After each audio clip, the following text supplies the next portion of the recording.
The sun was setting behind the low hills of Ashton Creek, painting the small town in amber light.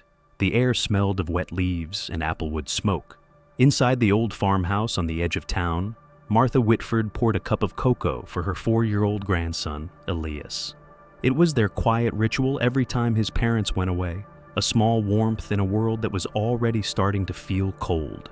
She tucked him into bed, smoothed his hair, and whispered, "Sleep tight, my heart." Elias smiled sleepily and hugged his stuffed bear, Benny. Outside, rain began to fall, gentle at first, then heavier, drumming softly against the window panes. Martha heard the wind rattle the porch swing and the creak of the fence. She glanced out through the curtains, but saw only darkness and the reflection of her own worried face. "Just the storm," she murmured to herself and returned to her room.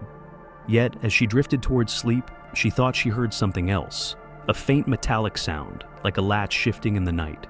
She told herself it was the barn door and pulled the blanket tighter. Morning arrived clear and bright. The air was fresh, the grass still glistening with rain. Martha called out to Elias as she prepared breakfast, humming an old country tune. No answer. "Come on, sleepyhead," she said, walking toward his room. She pushed the door open and froze. The bed was empty. The sheets crumpled, the pillow on the floor.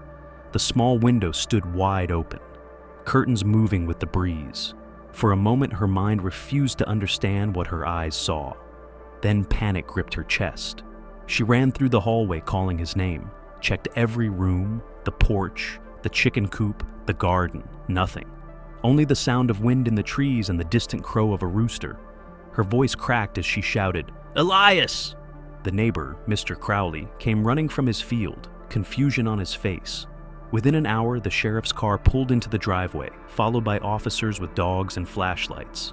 The peaceful farm became a swarm of footsteps and radio chatter. They searched the property, the creek behind the house, the woods beyond. Small footprints were found near the mud by the water, then vanished after a few steps, as if erased by the storm. No torn clothes, no signs of struggle, only silence, and that open window staring toward the gray sky. Martha sat on the porch wrapped in an old shawl, trembling. "He was here," she kept saying. "He was right here." By evening, the news had spread across Ashton Creek. Neighbors gathered, holding candles, whispering prayers. Reporters from the next county arrived with cameras. The face of a smiling boy appeared on television screens, under the words, "Missing Child, Elias Whitford, age 4. For days the town searched, hoping to find him in the fields, the barns, anywhere. But as each night passed, hope began to fade. And somewhere in that quiet town, beneath the rustle of the trees and the hum of the creek, something unseen had already buried its secret. Sheriff Paul Reynolds had seen many strange things in his 25 years of service, but nothing like this. A missing child in Ashton Creek felt like a wound in the heart of a town that had never known true darkness. The entire community came together that first week. Farmers left their fields, students joined the search parties, and church bells rang each evening to remind everyone that Elias was still out there somewhere. The sheriff organized a grid search. Dozens of volunteers walked shoulder to shoulder across the fields and along the creek, calling the boy's name. Helicopters circled above, divers combed the water. Every barn, every shed, every abandoned cabin within miles was searched, yet nothing surfaced. No footprints, no clothes, not even Benny, the small stuffed bear he never slept without. At first, suspicion fell on strangers passing through the area. A drifter had been seen camping near the highway that week. A man with tangled hair and a blank stare. When officers found him, he was sleeping inside an old shed 2 miles away. He spoke in fragments, confused, almost frightened himself. "Didn't take no boy," he said again and again. No evidence tied him to the case. The sheriff had no choice but to release him. Days turned into weeks. Reporters set up outside the Whitford farm, broadcasting each rumor as truth. Was it an abduction? Did Elias wander off into the woods? Was it someone they knew? Martha barely spoke anymore. She sat on the porch every day staring at the empty swing, her eyes hollow and lost. Her daughter Claire begged her to rest, but Martha only whispered, "He'll come back. He knows I'm waiting." 3 years passed. The search ended, though no one dared to call it off officially. The police reports grew dusty. The flyers faded on the notice board outside the post office. Time moved on, at least for everyone except the Whitfords. Then one quiet morning, workers repairing the old farmhouse lifted a section of wooden flooring in the cellar. Beneath the planks lay disturbed soil, oddly compact and lighter in color than the rest. The sheriff, now older and weary, stood once more at the doorstep of that cursed house. The same scent of applewood and dust filled the air, as if nothing had changed. But when the ground was opened, what they found changed everything. Small fragments, bone, cloth, and something that looked like a child's toy buried deep under the concrete. The discovery brought back every whisper, every fear that had haunted Pine Hollow for years. Martha, now frail and confused, was brought in for questioning. Her hands trembled, her eyes unfocused. "He was cold," she murmured. "He fell, and I wanted him to wake up, but he didn't." No one spoke. The sheriff felt his throat tighten. It wasn't murder in the way people imagined. It was tragedy layered with silence and fear. A town that had once prayed for a miracle now faced the unbearable truth. Elias had never left the house at all. That evening, as police sealed the property, the sun set behind Pine Hollow like a dying ember. Neighbors watched from their porches, some crying, others too shocked to move. For 3 years, they had searched the fields and rivers, never realizing that the secret lay beneath their feet, under the same floor where a grandmother once waited for her grandson to come home. The story of Elias Whitford spread across the state within hours of the discovery. For many, it was the end of a nightmare. For others, it was the beginning of questions that no one could bear to ask aloud. How could this happen inside a home filled with love? How could a grandmother, once known for her kindness, become the center of a tragedy so dark it silenced an entire town? Martha was taken into custody, but barely understood what was happening. Her memory flickered in and out, like a candle in the wind. During questioning, she spoke in fragments, her voice soft and trembling. "He was crying. He wanted his mother. I told him to stay in bed. Then the stairs creaked. He fell. I thought he was just sleeping." She paused, staring at her hands. "I wanted to fix it. I wanted to make it right." Her words left the investigators motionless. The sheriff closed his notebook slowly. There was no malice in her voice, only the weight of years and confusion. When they asked why she had buried him, she whispered, "Because I couldn't let him go. If I buried him, maybe he'd rest. Maybe I'd stop hearing him." The trial never came. Martha was deemed unfit to stand before a court. The doctors said her mind was lost to dementia and guilt long before her confession. A few months later, she passed away quietly in a nursing home, clutching the same small bear Elias used to sleep with. The Whitford farmhouse was sealed off and left abandoned. The town of Pine Hollow, once proud of its simplicity and neighborly spirit, became a ghost of itself. People spoke of the case only in whispers. Parents kept their children close at night, and no one dared to walk near the property after sunset. The once bright fields seemed colder, quieter, as if the land itself carried the memory of what had been hidden beneath it. Claire, Martha's daughter and Elias's mother, left town soon after the burial. She couldn't bear the stares, the sympathy, the way the air itself seemed to carry her child's name. She moved to another city, changed her job, and tried to forget. But the past has a way of surviving. Years later, the farmhouse was finally sold. A young carpenter named Ryan Cooper was hired to restore it. He wasn't from Pine Hollow. He didn't know the whispers that followed the name Whitford. For him, it was just another job, another old house waiting to be reborn. But when he stepped inside, the air felt heavy, almost listening. The smell of lavender and something metallic still lingered. He began his work in the upstairs bedroom, the room that had belonged to Martha. The furniture was old but intact, the bed still made. When he tried to lift the mattress, it wouldn't move. He frowned, pressed harder, and heard a dull metallic sound beneath the frame. Curious, he knelt down and found the wooden slats reinforced with extra nails. Someone had sealed something inside. Ryan pried the wood open carefully. Under the fabric, wrapped in plastic, lay a small, dusty book and a stuffed animal. The book's cover was faded, the title barely visible. The Little Train That Could. Between its pages was a photograph of a smiling boy on a swing with a woman beside him. On the back, written in shaky letters, "He never left." Ryan froze, the sound of his own heartbeat echoing in his ears. He didn't know the story, not all of it, but instinct told him this was something sacred, something tragic. He placed everything in a box, planning to deliver it to the local police the next morning. But that night, alone in the farmhouse, as the wind moaned through the cracks in the walls, he heard it, a faint tapping beneath the floor, 3 slow knocks, then silence. Ryan Cooper didn't sleep that night. The sound, 3 steady knocks, had echoed through the old farmhouse like a whisper from somewhere below. At first, he told himself it was the wind, or perhaps the wooden beams settling after decades of damp and decay. But deep down, something inside him felt wrong, like the house itself had tried to speak. At dawn, Ryan packed the small box, the book, the toy, the photo, and drove it to the Pine Hollow Police Department. The officer on duty was Detective Harris, a man in his 40s with tired eyes and the kind of quiet that only comes from seeing too much. When Ryan told him where he had found the objects, Harris froze mid-breath. "The Whitford place?" he said, his tone changing. "That case was closed 10 years ago." Ryan pushed the box across the counter. "Then maybe you should open it again." Harris examined the contents one by one, his face tightening as he read the message on the back of the photograph. He never left. The handwriting was unmistakable. Martha Whitford's. For a moment, neither man spoke. Then Harris sighed. "We'd better call her daughter." That afternoon, Claire Whitford arrived at the station. She hadn't set foot in Pine Hollow since her mother's death. The town looked smaller now, almost withered.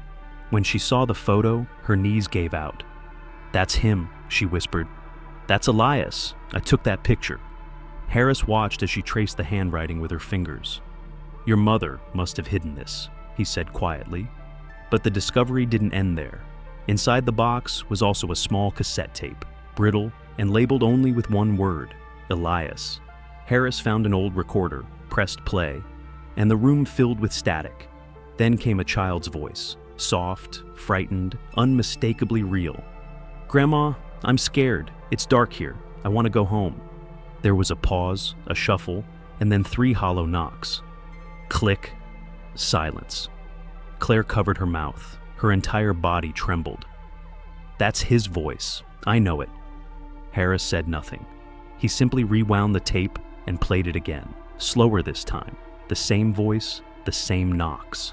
It was impossible to know when it had been recorded, but the sound was enough to open the past like a wound. They reopened the Whitford file the next morning. The house was sealed again and declared a new crime scene. Forensics teams moved through every inch, walls, attic, basement, looking for anything the first investigators had missed. That was when they found something else, a small leather-bound notebook tucked inside the drawer of Martha's nightstand. It wasn't a diary at first glance, more like a collection of thoughts written in shaky handwriting that became more chaotic with each page. Harris read the entries aloud to Claire. "He talks to someone when I'm not looking. I hear voices through the walls. The neighbor comes too often. Elias doesn't like him anymore. I told him to stay away, but he said he'll come back." Claire's breath caught. "The neighbor," she said. "You mean Harold Brinley?" Harris nodded. He lived just across the field. His name came up in the old case files, but there was never proof of anything. In the final pages, the writing was almost illegible, the ink smeared as if written through tears. "He knocked again tonight. The window moved. I thought it was the wind, but he was gone." For a long moment, the room was silent. The past was no longer resting. It was awake again. Harris closed the notebook gently. "Your mother wasn't lying," he said. "Someone was outside that night." Claire felt her throat tighten. The grief she thought had died years ago surged back, heavy and sharp. Somewhere between memory and madness, between guilt and truth, a darker question began to form, one she wasn't ready to ask. Who had really taken her son that night? Claire couldn't rest after hearing the tape. The sound of her son's voice, terrified, calling in the dark, played on repeat in her mind. She needed answers, not speculation. Days later, while cleaning through boxes of her late mother's belongings that had been returned by the police, she found something unexpected, a folder labeled in her father's handwriting, Project Nachtfeld.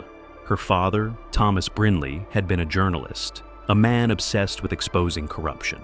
He had vanished mysteriously in the 1980s, long before Elias was born. Inside the folder were clippings, faded photos, and letters written in hurried script. The documents spoke of secret medical trials conducted in rural towns, experiments that supposedly studied isolation, sleep deprivation, and child psychology. The last note her father wrote read simply, "They're using families. Pine Hollow is one of them." Claire drove straight to Detective Harris. He read the papers in silence, his jaw tightening. "This is madness," he muttered.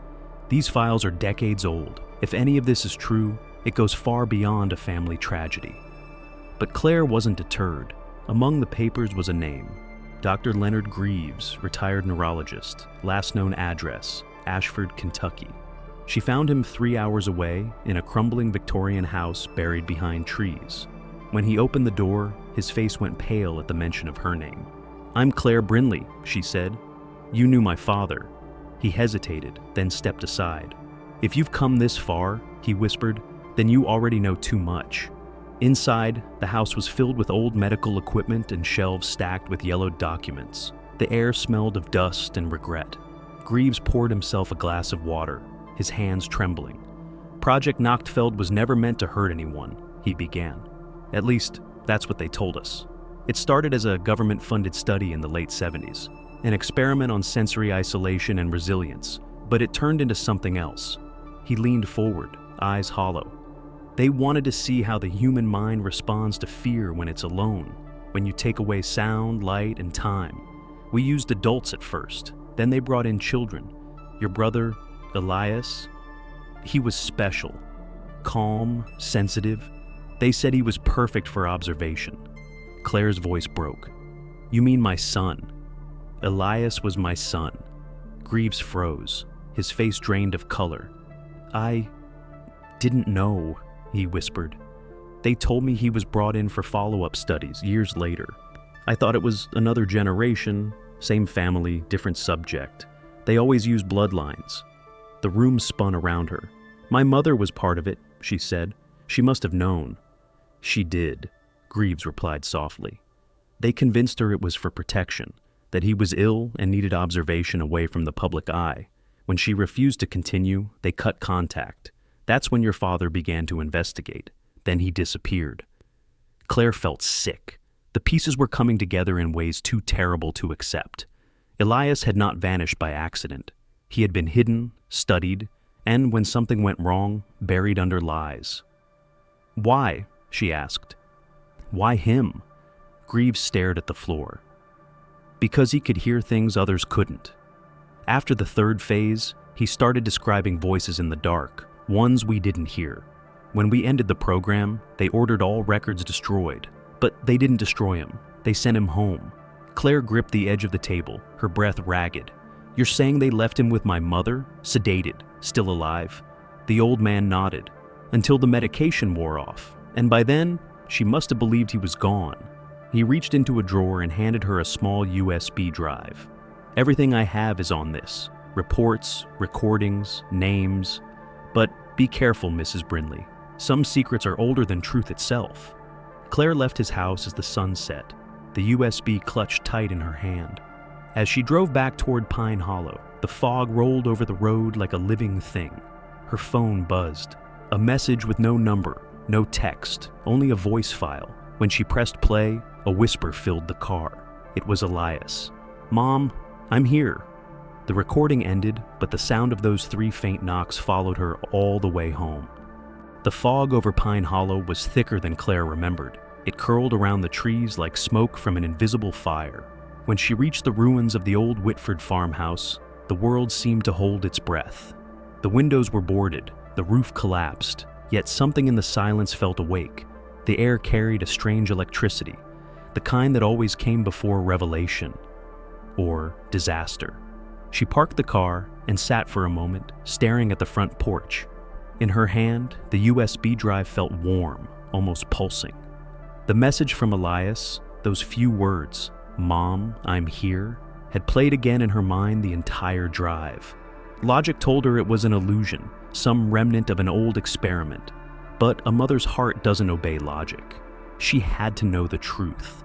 Inside, dust lay thick over every surface. The scent of lavender still lingered, faint and ghostly. Claire's flashlight cut through the darkness, gliding over the wallpaper, the cracked picture frames, the child's drawing still pinned to the hallway wall. When she reached what used to be her mother's bedroom, she froze. The bed was still there, unchanged, perfectly made, as though someone had been waiting. She set her laptop on the floor, plugged in the USB, and pressed play. The screen filled with old video files labeled Phase 1, Phase 2, Phase 3. Her hand trembled as she clicked the first. A white room appeared, cold and silent. A little boy sat on a cot, small electrodes on his temples. Elias. A voice from off-screen asked, "Do you hear them today?" Elias nodded. "The woman behind the wall," he said softly. "She tells me not to sleep." Claire slammed the laptop shut. Her heart pounded in her ears. The floor creaked behind her. 3 slow knocks. She turned, the flashlight shaking in her grip. "Elias," she whispered. Silence. Then again, 3 knocks, closer this time, coming from under the floorboards. She dropped to her knees and peeled back the edge of the old carpet. Beneath it, faint seams in the wood marked a hidden hatch. She pulled. The hinges groaned, exhaling a breath of stale, cold air. A narrow stairway descended into the dark. Phone light in hand, she stepped down. The air grew damp, the walls slick with condensation. The cellar was small, lined with rusted shelves of glass jars. But in the center stood something out of place, an old metal chair, restraint still hanging from its arms, and beside it, a reel-to-reel tape recorder. Her hand hovered above it, shaking, before pressing play. Static. Then voices. Subject E3 responding normally. Sedation complete. Another voice, rougher, male. "Once she's gone, we seal everything. No one can know he's still alive." Claire's breath caught. "He was alive," she whispered. "You left him here." Something shifted in the darkness behind her, a faint scraping sound, like small fingers brushing against wood. She turned the flashlight toward the sound. A tiny wooden box lay in the corner, half buried in dust. On top was a faded child's drawing, a house, a sun, and the words, "For Grandma, when I come back." With trembling hands, she opened the box. Inside was another cassette labeled "Last Night." She placed it in the recorder and pressed play. A child's voice, weak but clear. "Mom, if you hear this, I'm scared. Grandma says I'm sick, but I don't think so. The man comes at night. He says I have to be quiet." Then the sound of knocking, 3 hollow taps, followed by a whisper, "He's here again." The tape clicked to an end. Claire's tears fell silently, one by one. Then her phone light flickered. The cellar plunged into darkness. From somewhere in the black, a whisper brushed her ear. "Do you see me now?" She stumbled backward, scrambling up the steps, crashing through the hatch, gasping for air. Outside, the storm had begun. Rain fell in thick sheets, thunder rolling through the valley. When she reached her car, a note was pressed under the wiper, written in smeared ink, "Nachtfeld ends when you do." She turned to look back one last time. In the upstairs window, a small shadow stood motionless, just tall enough to be a child. The lightning flashed, and the shadow was gone. Weeks later, the farmhouse was demolished for good. Nothing remained but foundation stones and silence. Yet the locals swore that on windless nights, you could still hear 3 faint knocks echoing from beneath the soil. Some said it was memory, others said it was guilt. But Claire knew better. She had heard her son's voice one last time, and somewhere in that endless quiet, between love and horror, between truth and madness, Pine Hollow still whispered, "I was never gone."